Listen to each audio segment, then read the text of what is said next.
Hello, I'm Lita Lopez. Welcome to the Shrew Review.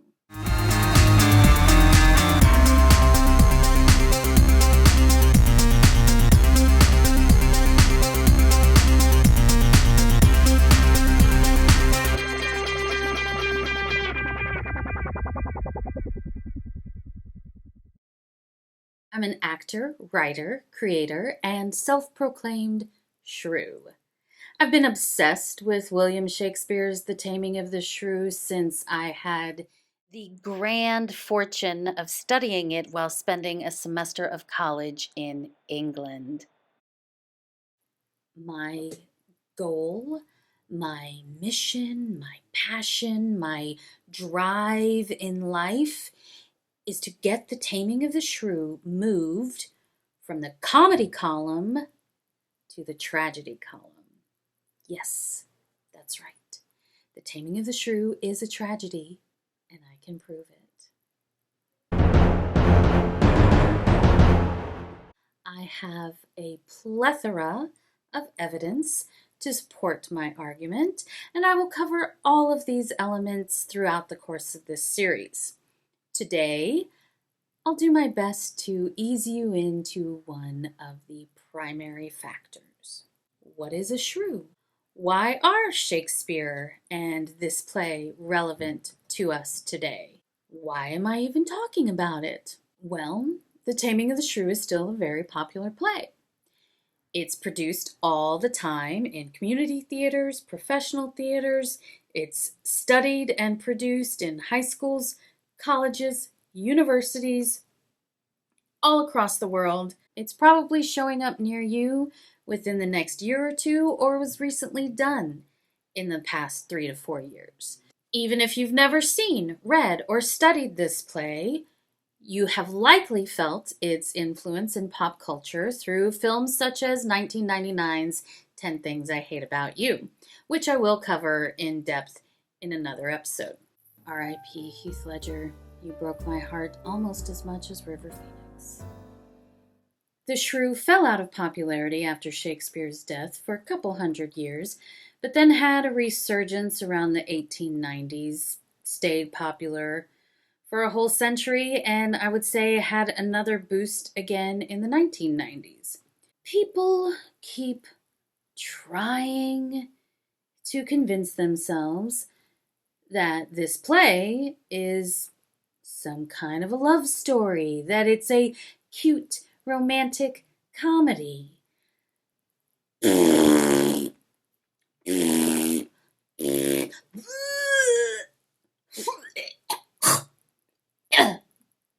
Excuse me.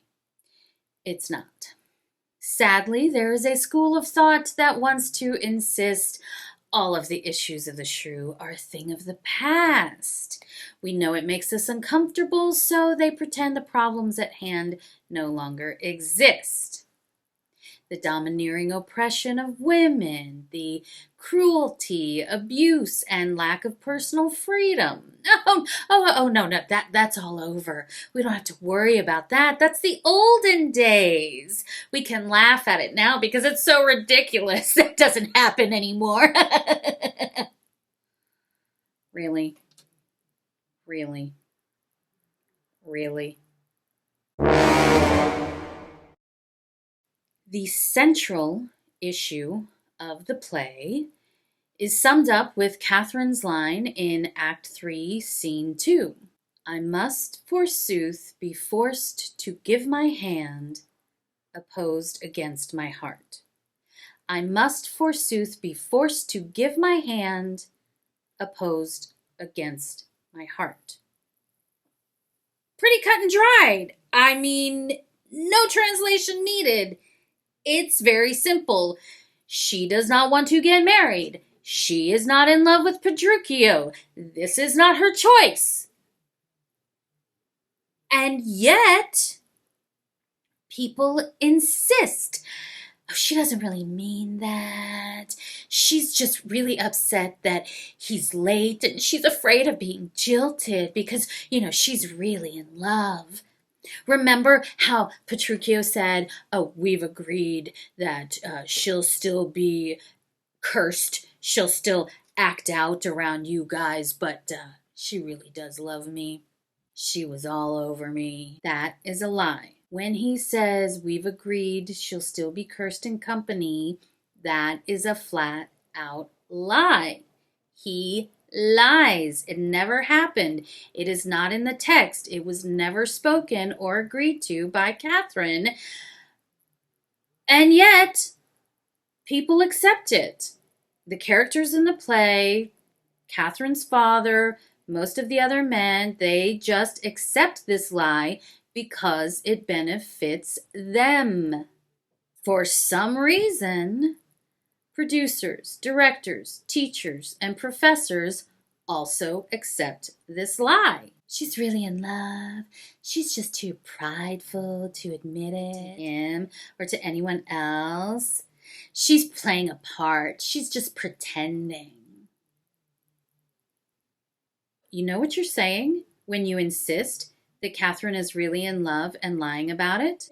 That she doesn't mean it when she says, I must forsooth be forced to give my hand opposed against my heart? You know what you're saying? No means yes. Yeah. You are endorsing no means yes. You are perpetuating rape culture. Yeah, I said it. You are perpetuating rape culture if you insist on the stance that Katherine is in love and lying or denying it. Why would she do that? What does she have to gain from that? Seriously, producers, directors, teachers, ask yourselves this question. I can't imagine that you haven't, and you still come up with the same answer. What does Katherine have to gain from lying about being in love?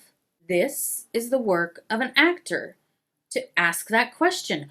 What does the character want? What does she hope to achieve?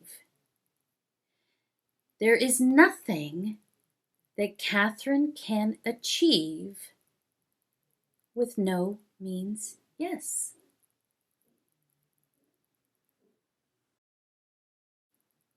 Just gonna let you sit there with that for a second.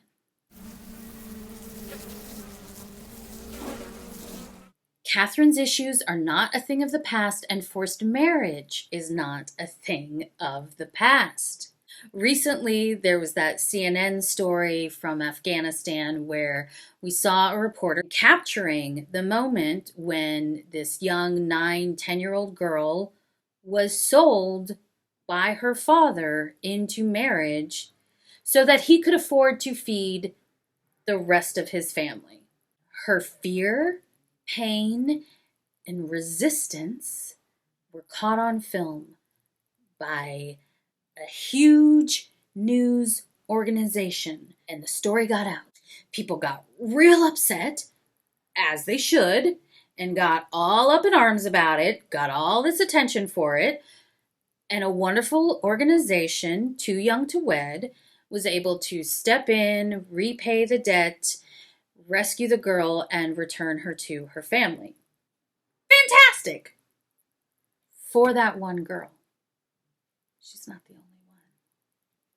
According to the tooyoungtowed.org website, every 2 seconds, a girl is married against her will.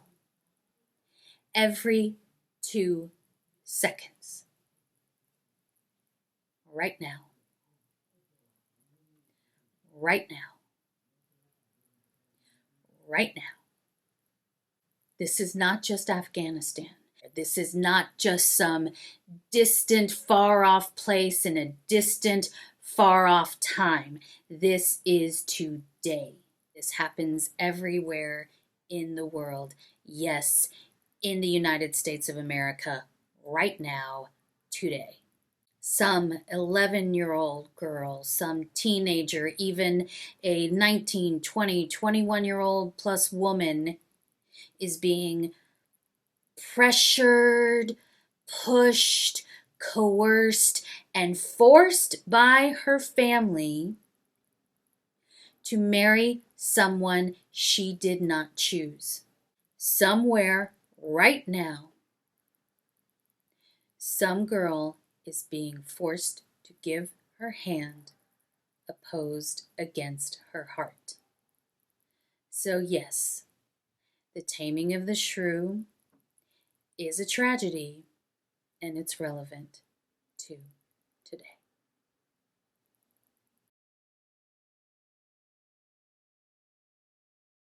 What is this Shrew review all about? This is the space where I will break down the taming of the shrew to discuss why it's a tragedy and how I can prove it.